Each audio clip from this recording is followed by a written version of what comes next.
saat ini tuh boleh nggak sih diinformasikan kepada kita data terupdate terkait kecanduan gawai terhadap anak-anak? Ya, terima kasih Fahira. Jadi kami di Divisi Psikiatri Adiksi Departemen Psikiatri FKUI dan RSCM melakukan penelitian pada masa pandemi kemarin di 2020 bulan Juni sampai bulan Agustus.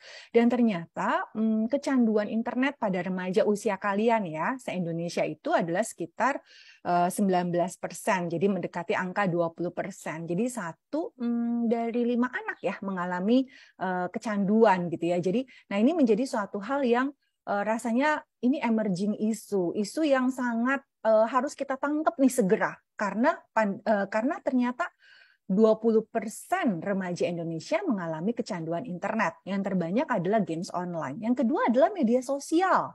Nah, media sosial juga tuh ya, seringkali tadi ada pertanyaan gimana sih cara menggunakan media sosial dengan baik gitu. Nah, itu penting sekali untuk diedukasi kepada remaja.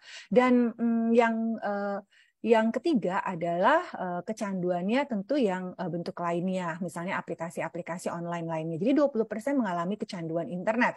Dan pada saat pandemi ternyata online itu sudah lebih dari 12 jam sehari.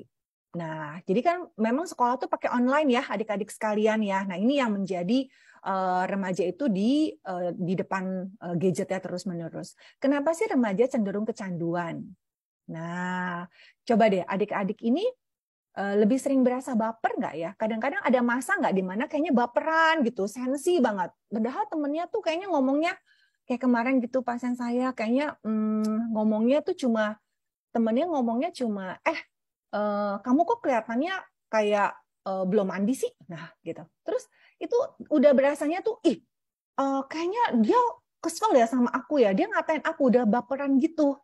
Jadi akhirnya terjadi pertengkaran. Nah, karena pada remaja itu otak yang lebih berkembang adalah area emosi nih adik-adik sekalian. Jadi kalau misalnya sama mama senggol bacok gitu ya, kayaknya mama baru mau ngomong, "Hey," udah langsung apa? Nah, gitu ya, itu adalah karena area remaja itu yang berkembang adalah emosi duluan, tapi area otak depan yang mengatur perilaku, yang bisa mengontrol perilaku. Jadi misalnya besok aku mau ulangan, sekarang aku belajar dulu deh. Nah, itu adalah area otak depan. Nah, itu belum mateng.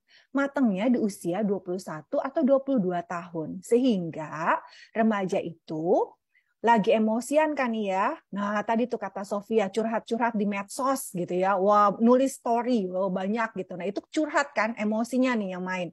Tapi kemudian kontrolnya belum matang. Jadi artinya, oh enak sekali nih, aku curhat-curhat seperti ini, asik sekali nih main MOBA nih, kayaknya agresif gitu. Nah, belum bisa terkontrol. Oh, winning rate aku 70% nih. Nah, aku seneng banget nih. Nah, gitu main Genshin misalnya ya. Nah, jadi itu menjadi suatu tidak terkontrol pada akhirnya karena emosian. Jadi kita belajar nih untuk menjadi healthy gamers di sini.